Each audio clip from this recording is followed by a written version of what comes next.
Diamonds, Eramalloor, Vadathala. Kochi Muziris ബിനാലയിൽ the lights of being ആരംഭിച്ചു.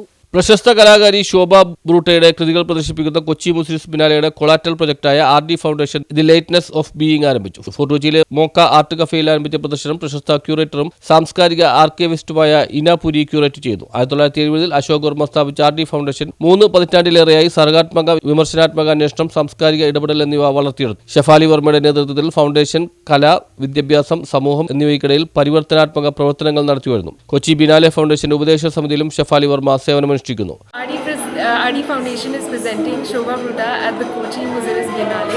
We're part of the collateral program. It has been curated by the senior curator Inapuri, and our design has been done by Reha Sodhi. And it has all been executed by Rajiv Dhawan, which is the BBC Brings team. So we thank all of them for helping us put the show up. പ്രദർശനം സന്ദർശകർക്ക് നിശ്ചലതയുടെയും അടുപ്പത്തിന്റെയും അവരുടെ ആന്തരിക ഭൂപ്രകൃതികളുമായുള്ള ബന്ധത്തിന്റെയും നിമിഷങ്ങൾ പ്രദാനം ചെയ്യുമെന്ന് ഷഫാലി വർമ്മ പറഞ്ഞു. Indian കലാകാരന്മാരുമായുള്ള പതിറ്റാണ്ടുകളുടെ ഇടപെടലിലൂടെ രൂപപ്പെടുത്തിയ ഇനാപുരിയുടെ ക്യൂറേറ്ററിൽ ദർശനത്തിലൂടെ ബ്രൂട്ടയുടെ കൃതികൾ മോക്ക് ആർട്ട് കഫേയുടെ വാസ്തുവിദ്യയെ അവരുടെ ധ്യാനശക്തി വർദ്ധിപ്പിക്കുന്ന വിധത്തിൽ അഭിമുഖീകരിക്കുന്നു. ഭൗതികത, വെളിച്ചം, നിശബ്ദത എന്നിവ ധ്യാനാത്മകമായ ഒരു അനുഭവമായി സംയോജിക്കുന്ന ഒരു ആഴത്തിലുള്ള അന്തരീക്ഷം ഈ പ്രദർശനം സൃഷ്ടിക്കുന്നുണ്ട്. പ്രദർശനം 2026 മാർച്ച് 31 അവസാനിക്കും.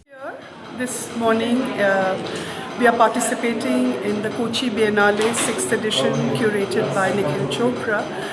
Our works of Shobha Bruta span a period of many decades, and the medium is wool, paintings, drawing. So we cover the whole range of mediums that she has explored and worked with.